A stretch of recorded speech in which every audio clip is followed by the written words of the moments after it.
we go, everybody, to please stand for the pledge. Yeah. To the flag of the United States of America and to the republic for which it stands, one nation, under God, indivisible, with liberty and justice for all. Thank you. I'd like to welcome Deborah Burke to our board. Look forward to working with you, Deb. Thank you. Roll call, please, Amy. Mr. Hova? Here. Mr. Brodsky? Here. Ms. Burke? Here. Mr. Coyne? Mr. D'Elia? Here. Mr. Dodge? Here. Mr. Ford? Here. Mr. Karam? Mr. Miola? Mr. Santacroce? Here. Mr. Saunders? Here. And Ms. Sesney? Here. Okay, thank you. We have the draft minutes from January 13, 2025 in your packet. Is there a motion to approve? I do that. Thank you, Mark. Second. Second. Thank you, Gene. Any comments, corrections, deletions? All those in favor? Aye. Anybody opposed? Anybody abstaining? Right here. Deb and Betty. Dan, the resolution, the first resolution award of contract.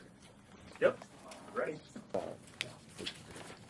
The first proposed resolution is the award of a contract for the completion of environmental site assessments at 5 of our former tank sites. Those tank sites are the former Smith Hill tank site in Deerfield, the former Merritt Place tank site in the town of New Hartford, the Oriskany Hayden Street, Village of Oriskany tank site, and the Seneca Turnpike Clark Mills, town of Hartford tank site, and the West Street, town of Whitesboro tank site. So the environmental site assessments that are needed will do an evaluation of and screen the soils present on the site, determine if there's any hazardous materials, petroleum, any metals that are in exceedance of the state standards. The environmental site assessments that indicate that there is no substantial contamination will be needed in order to eventually either abandon or sell these vacant tank sites. They're of no value to the Water Authority in our opinion, and they're maintenance, heavy, not maintenance heavy, but require maintenance. So if we were in the future to go ahead and sell these or abandon these properties, it would certainly help with the maintenance requirements that we have. So we went ahead and sent out an RFP for these environmental services, and in conformance with our procurement policy, received 2 quotes from consultants, Plumley Engineering and Atlantic Testing. Atlantic Testing out of Utica, New York was the lowest bidder at a proposed fee of $39,491 to be taken out of our 2025 infrastructure maintenance fund. Are they required to be removed to the tanks, or they're already removed? They're already removed. Any other questions? Have we worked with Atlantic before Yes. and have been satisfied with their past work? I have 2, Bruce. Great. Yeah. Any other questions? Someone care to move the motion? Thank you, Jeff. A second. Thanks, Denny. Any further discussion? All those in favor? Anybody opposed? Thank you. The next one, Dan? Next proposed resolution is the award of engineering services to complete the electrical design improvements associated with the new orthophosphate feed system at the water treatment plant. Phil Tangor, our water quality director, can probably give you more details about the orthophosphate feed, but it's a mandatory treatment practice that we need to put online in the next year and a half. So this electrical design will assist us in putting together our construction documents and contract package to be bid. when we let this RFP out, we received 3 quotes from local engineering firms, of which what was it? Town Engineering is the lowest bidder for the proposed services at $24,000, and to be taken also out of our 2025 allocated infrastructure maintenance fund. Any questions for Dan regarding this? Someone care to move the motion? Thanks, Denny. Second, Bruce. Thank you. Any further discussion? All those in favor? Anybody opposed? Thank you. Resolution and MOU adding a new title to the MEA, which is right after that resolution. So Sandra's out sick today, so I'll just kind of walk everybody through it. This is fairly standard. We've done a bunch of these recently. The memorandum of understanding is between the board and the MEA, which is the Management Employee Association, which is one of our 2 unions. So we have a Teamster unit, we have a self-represented group of people that are mostly technical, middle management people, the Management Employee Association. We did have a retirement several months ago. Don Ross, obviously Denny, you know Donnie, and some of you others. He was in a title called Senior Water Utility Person, which is a group of 4 people that run around a system and do technical adjustments on equipment, maintain flows, et cetera, et cetera. He retired. There is somebody now running that unit that we moved up, but we took his vacant title and converted it to a new title called Instrumentation Technician, because a person that is on board right now doing a lot of that technical work may or may not be retiring at some point in the future, but we're trying to prepare for that to do succession planning. We'd like the opportunity to bring someone in with that background to learn directly from the person doing it now. So this is a brand new title, but we want to induct it into the MEA unit because by rights and the scope of the definition of their bargaining unit, they have the right to represent that title. So all this memorandum of understanding does is amend the roster of titles included in that contract. It also provides that that position would have the same clothing allowance as a couple of other similar positions because it is a field position outside. And then it also, because of the unit that the title is going to be involved in, there's a handful of those people that are eligible to have on-call pay so that they rotate and we have someone available to respond off hours. So I guess the only other important thing to note is that while it's a new title, we're not adding an extra position. So the head count in the organization is the same. We just traded one title for another in this. Where does this title come in the food chain of that group? It- Top, or, it- I mean, No, it's going to be, it's not won't be running the group. Right now, running the group is a gentleman named Mike Jones, who's in a senior water utility title. This is going to be more of an assistant position. So, and he's going to be working under Steve Donovan to learn what he needs to learn for instrumentation and such. Any questions for Pat? And they've signed this, Jim. They've already signed, the union signed. Yeah, the unit agreed to it, yeah. So typically, we have the union agree to it first, then we bring it to the board. Someone care to move approval? Thanks, Denny. A second, Bruce. Thank you. Any further discussion? All those in favor? Anybody opposed? Thank you. The fourth quarter investment statement, Jim? I'm not sure which tab that's in. It's in your department or committee reports. Probably, it's a double page, one page, double page. So for new members, this is an investment report that we provide from time to time, usually on a quarterly basis. New York State Public Authority requires that we provide you with a statement of investments that are with our trustee. These are bonded funds, primarily bonded funds. There's some cash that we've funded reserves that we also invest, but they're with the trustee. So we're required to provide a statement of investments, any earnings, and any expenses during the year. This happens to be the fourth quarter, so it's the full year. And you'll see on here, this is the fourth column of numbers over. That's for the year. That's what our balances are. You can see the income that we've earned for the year on the second page, which is much greater than what we had budgeted for the year, because rates just went from next to zero up to 3, 4, 5% in some of these investments. We primarily invest in CDs and treasuries that have the full faith and backing of the U.S. government. We're not allowed to get into any derivatives and things like that. So this is pretty much what we've earned over, not pretty much, but it's just standard what we've earned in CDs and treasuries over the year, to a point where we've had in some cases an arbitrage situation. I don't know if people understand what arbitrage means. Basically, when you are earning more than what you're paying on your debt service. So we invest, these bonded funds, we pay debt service principal and interest. The interest rate on these bonded funds is between 3 and 4%. If we earn more than 3 or 4%, we may, over time, there's some rules, we may have to pay that money back to the IRS, a portion of it. So right now, for the 2023 bonds, we earned more than what we paid out, to the tune of about $55,000.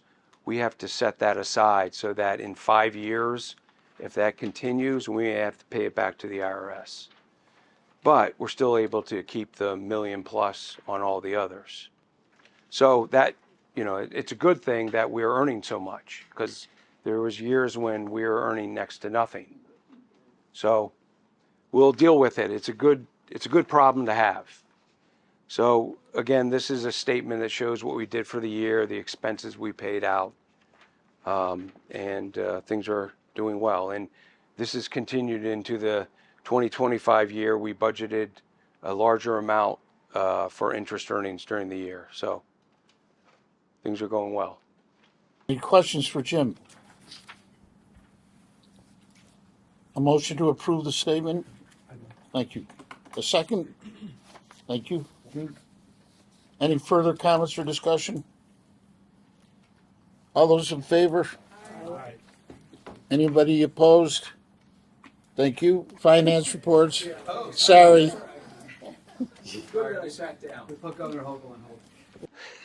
That's okay. All right, continuing on. It's like the second inning.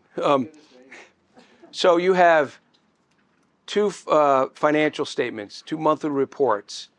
One is December. It's the full year we go from a January to December. So this is a full year report.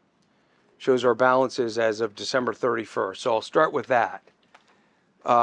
So this was initially presented, a little story behind this. This is our monthly report. So during the process we were doing this, we were also doing bonding, which Pat will talk about our bonding. We just got done with the bonding.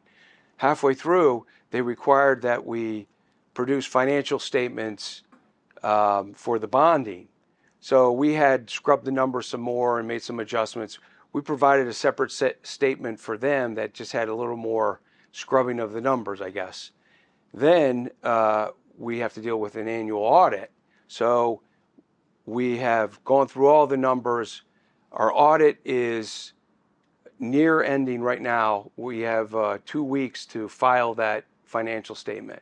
So the auditors came out, did their audit, and so we are producing a financial statement. So we have this statement, which is preliminary. We have a bonding statement, which just is more progression, and then we have an audit statement that we'll present to you once the audit is complete. So I've had to deal with 3 different statements on the same set of numbers, but that's a different story. But the report that you have for the year, we ended up revenue of $31.3 million, which is just a little underneath. It's a little above total revenue that we had budgeted for the year. Our water sales ended up a little less than just water sales by themselves, not other revenues. We ended up a little less than budgeted because we were down, if you remember, in consumption. We ended up at 0.8% below the previous year. So that is probably the main reason why we had less revenues than budgeted. But overall, revenues with other sorts of fees and things, we ended up actually above in our total revenues. Cash went down $1 million. If you recall, last board meeting, the reason why our cash went down is because we're fronting money for the FEMA projects that we're involved in. Back in 2019, October 2019, we had the Halloween storm, which we had approximately $4.5 million of damage. So we have probably 9 to 12 projects that we're doing, and we're finally, during 2024, we completed those projects or near completion. We had to pay out a whole bunch of money before we got reimbursed. So I tried to bring in some funds as best as possible, but we had to front a bunch of money. So that's why our cash went down. In January and February, we're now getting that money back in. So actually December, January, and February. So that money should come back to us, even out the cash a little bit. Fast forward to January of this year, we budgeted to be down in cash for the year, or for the month of January, because we're paying out a bunch of stuff at the beginning of the year.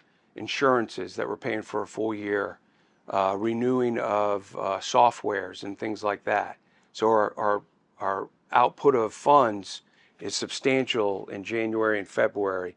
We start recovering over the next months. So that's why cash is down, overall revenue and the net income is down for the month of January. That's the big reason why we even budget for that. So December, we ended up, right now, we ended for the year pretty good, even though cash went down. But you can also see in January, not to jump forward, our consumption actually is up 7% for the month of January, which is good. I mean, we were down, if you recall, every month we've been down all during 2024. Now we've taken a big jump. So I think we're recovering and we're doing well. So that's a lot, but we're jumping from December for the full year, and I also provided you with January's report as well, which is just 1 month of the new year. Any questions for Jim? How's delinquents? Delinquents are okay. I know that we have recently done some shutoffs. Okay, Pat, we'll talk about shutoffs. But I mean, our receivables overall kind of been steady. Wish they would go down more, but they go up and they go down. But we're being more proactive on shutoffs and getting notices out to folks that are delinquent. But the first part of the year, the list is small. It builds over the months. It's the same characters, unfortunately. Thanks, Jim. So, Jim, what causes our consumption to fluctuate? Is that mostly due to commercial users, or? It can be in some cases. I mean, if you go back over the last 5 years, big users, United County Sewer, they put $300 million into their infrastructure, and they're recycling water, whereas before they were using. They were one of our largest customers. They were the largest 5 and 6 years ago. Now they're probably like 10th. Oh. Yeah, big drop. Mm-hmm. Matt's Brewery, Yeah. they're starting to recycle water. They're in the top 5. I think they've dropped down. So some of these large users are recycling water. The average customer is, getting these utilities or these washers and high efficiency washers and dryers and things like that. So it's affecting us. Yeah. Some of it, Jeff, is seasonal. If we go through a wet spell, we know that people aren't watering their lawns as much. They're not washing their cars as often because the streets are wet. They don't stay clean. So it depends on whether the weather is a little dry or a little wet. We do see some dips throughout the year. Okay. That clearly is weather related as well. All right. So Could you just, for the next meeting, just curious because of January, It's a 10% change in actual water billings between last January and this January. Identify the 5 largest increases and just Okay. report that before, not the whole thing, I don't wanna see the Right, big. right, right, just just the- the the five, large, yeah, Yep. we can do that, we can sit through the data. Amy's writing it down, we'll make a note and we'll get it done. Anything else for Jim? I was kind of jumping back and forth there, but I wanted to mention December, we ended up pretty good. January is the first month, a lot of activity happens, but it's usually a lot of payouts. So our net income and our cash was way down, and it'll recover. We hope. Yeah. We'll make sure. Yes. Did I forget anything else, Sam? No. Oh, all right, Pat, Executive Director's report. So back to Governor Hochul. So some of you may have seen in the local news last week, Thursday or Friday, a press release came out of Albany and it was covered by the local news. There was a list of projects that were being funded across the state, and it was announced that the Water Authority, us, will be getting $3 million towards construction of a new pipeline. We did have one person internally get very excited. Hey, look at us, we're getting some money. Unfortunately, we've known about that since last August. Why it was being announced right now, I'm not too sure. You can speculate on your own. But you may recall, and I'll just for Jeff's sake and Dale and Deborah, who were not here last fall or last summer, when we want to do a round of capital improvement projects over the next 2 or 3 years, the board's capital improvements committee, which is chaired by board chair Ellis D'Elia, will meet our engineering staff, and Phil and others will contribute to it, and we'll decide what we want to do and prioritize over the next 2 to 3 years. That will initiate a borrowing to support the next couple years. And the way that happens is that the board authorizes me to sign a letter to our other board, the Water Finance Authority, saying, we've decided how much we need. Please do what you need to do to bond and get that money for us. In this case, it was $17.5 million. One of the projects is the next phase of the raw water line we're building from Hinkley Dam to the plant. But writing this letter that you folks all approved said that we are already getting $3 million from the Environmental Facilities Corp. We need to build into the bond the $5.5 million in matching funds. We're grateful we're getting the money, but we've known that since last summer. I'm not quite sure, as I said, why it was being announced.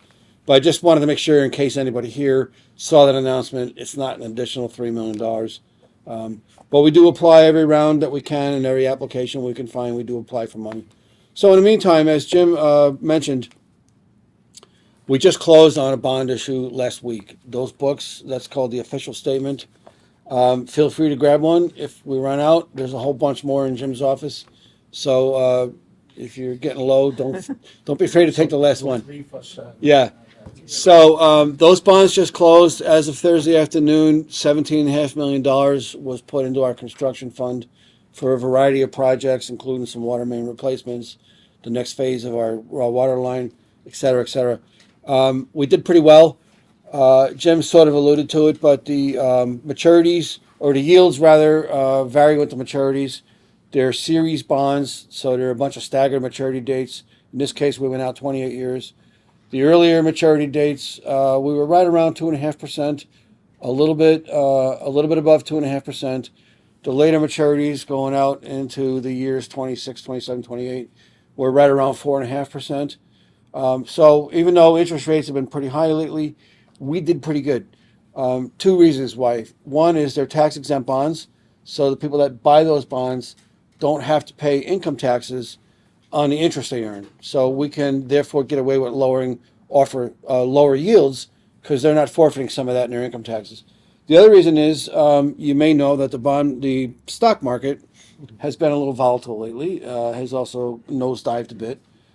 That played to our favor because as stocks go down, people tend to leave the equity market, the stock market, and it drives them over to the bond market. So we saw more buyers than usual in the bond market at the time they were pricing it. So that means that we didn't have to offer higher yields to entice buyers. There was good competition already. So that played to our favor. We got pretty good rates.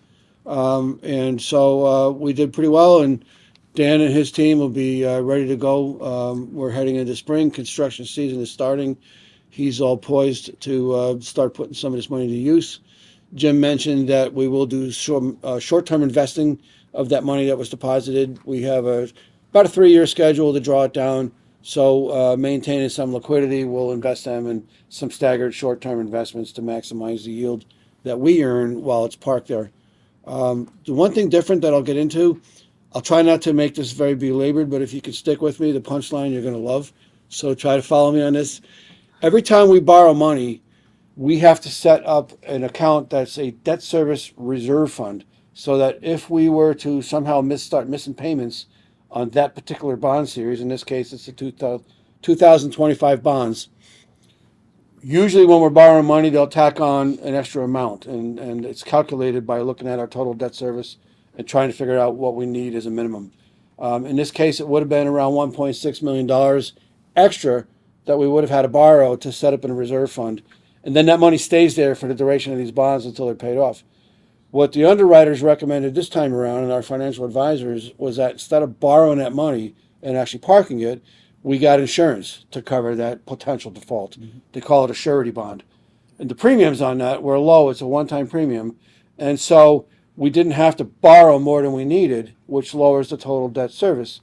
However, because we have series of bonds from different borrowings, there's the 2016 bonds, there's 2018 bonds, 20, 23, etc., and some going much further back.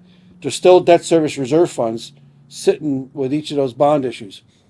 As we make principal payments on those bonds and the amount of outstanding debt gets dropped, the amount we need to hold in reserve drops. So there's a bunch of debt service reserve money that's been freed up, which Jim and I have discussed along with Dan and Phil. We're going to have somewhere around $700,000 by this fall to be able to somehow introduce in the next draft budget that we'll be bringing to you in late August and September. So we'll get a little bit of extra money that we can introduce into the budget. And then the last thing we're going to look at moving forward is whether we want to go back to those prior bond issues where there's still those big reserve funds and maybe replace those reserve funds with surety bonds. If we're able to do that, there's another $4.5 million sitting in those reserve funds that we could free up. They can only be used for certain things. They got to be used for capital construction, which was the original purpose of the borrowing. But it's an avenue that is kind of new for us. It's been out in the market for a while. I'm not really sure why our underwriters didn't bring it to our attention until this particular bond issue. Do we have to collateralize the surety bond? No, we Really? didn't. No, we didn't. Just pay the premium. Just paid a premium. That was it. Yeah, Wow, yeah. that's pretty good. Right. So it's with the company. It says it on the front cover. You see the word BAM, Uh-huh. Build American Mutual. They not only provided the surety bond, but also we bought bond insurance on the bonds themselves. So they go out as AAA rated bonds equivalent, and that also drives the yield down a little bit. So anyway, there's a couple of good things happening with these bond issues, and I think it'll provide some interesting investment opportunities for us and budget relief. A couple other quick things I want to mention real quickly. Hinkley Reservoir is starting to finally rebound. As of earlier this afternoon, it was at about elevation 1202. The top of the dam is 1225. So it's still 23 feet below the top of the dam, but the forecast shows it going up to about 1216 between now and Thursday. So it'll go up, about 14 feet over the next 3 days, which is a pretty good increase. How does that compare to last year, same time? Unfortunately, they started letting a lot of water out for the last week, trying to make room in the reservoir because the original forecast was it was going to peak at the top of the dam. The forecast got downgraded between yesterday and today. They were showing it going up right to the top of the dam. Now it's only going to go to 1216, which is, basically 9 feet below the top of the dam. I don't know if it's because they let a bunch of water out and they changed the forecast or something else in the forecast changed. But I'm already on record with the Power Authority and Canal Corp saying, stop letting out above what the operating diagram calls for and just go back to the diagram. We need this thing to fill up. Did they give you any rationale? Yeah, I asked them last week, and they said the reason why they were exceeding the operating diagram was because they were trying to lower the level a little bit to make room to avoid flooding because of what was expected with the rain and the snow melt. It didn't amount to as much as was expected, so I basically now said, go back to the diagram and let this thing start filling up. Don't let out more than you're supposed to. So we'll see. But at any rate, it'll be 14 feet higher between now and Thursday if the forecast holds true, which is good for us. But we track it every day. So back to these numbers, Denny's question about delinquencies. A couple times a year, we take delinquent bills and have to pull them out of our billing system. Depends if it's county taxes, towns and villages, or the city. The city pull-off was coming up last week, so all of City of Utica, any amounts that are delinquent as of a date last fall have to then get pulled out of the billing system, re-levied to the property taxes. So there was a large amount. There was 776 accounts that were going to get pulled and go to taxes. We had a meeting in here 2 weeks ago. Typically, we don't do water shutoffs on Fridays because people come home from work on Friday, then they find out the water's off, and then, they might have to wait till Monday unless we call someone out. This time around, we decided to do Fridays, but we set up, and customer service, Ann's folks were great. We started calling people saying, your water's going to get shut off. But we're creating these windows of response teams that can come out and turn you back on, either Friday night or Saturday, depending on when you pay it. People paid attention. So between Dan and Frank Angelo's people down at the maintenance yard, we mobilized a pretty good effort to shut water off. Jim Mack and IT was very helpful in tracking this for us as well.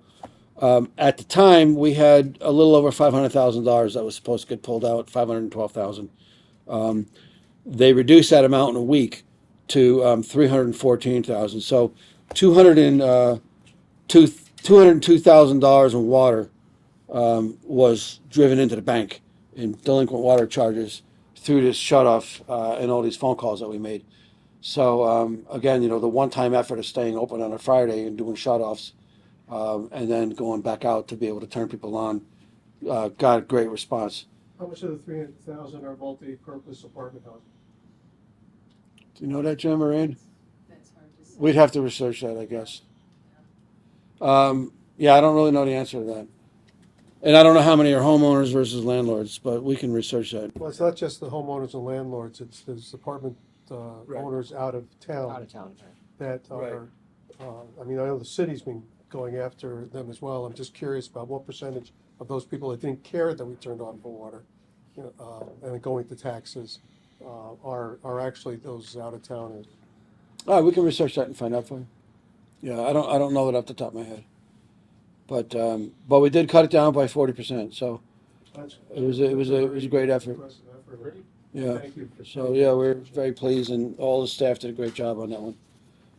Last thing I'll mention is that for those of you that have been hearing, rumblings of potential expansion going east with this pipeline, some of the municipalities have been sort of in and out and hedging, and so Dan and Phil and I will be meeting with the Village of Herkimer. They have a little more renewed interest in coming back and at least exploring as an option whether or not it's a feasible thing to do. So Ken was in the last meeting, but Ken, I don't know that we need you just yet. They really want to just talk about quantity and engineering stuff. If it looks like they're interested and there's room for discussion about starting in a municipal agreement, obviously we'll get a hold of you right away. But they'll be coming up here to meet with us, and they're getting a lot of pressure from the health department now to do something, and their options are pretty limited. So they've finally decided that they're going to come back to the table and at least have a conversation with us, which is a good thing. I'm optimistic that. Is this interest from the state or the feds? I'm sorry? Is this interest from the state or the feds? Well, it's the Village of Herkimer, but the pressure's coming from the state health department. State, okay. Yeah. Yeah. Because the feds are gonna start disappearing for the next few years. Yeah, the EPA may not be on it, but the health department's all over it right now, and they've been getting a lot of pressure from the health department. So they have to make a decision soon. They want to come back and at least see what options might be available on our side of things. Once they decide if they're in or out, then we can deal with the rest of the municipalities and go with some design. And obviously that'll all come back to this board before anything goes any further. So that's all I have for now, unless there's any questions on it. Any questions for Pat? Thank you. Any old business? Any new business? Those forms, if you could just fill them out whenever you can. I need a motion to go into executive session to discuss personnel matters. Thank you. Second, Bruce. All those in favor? Aye. Anybody opposed? Thank you.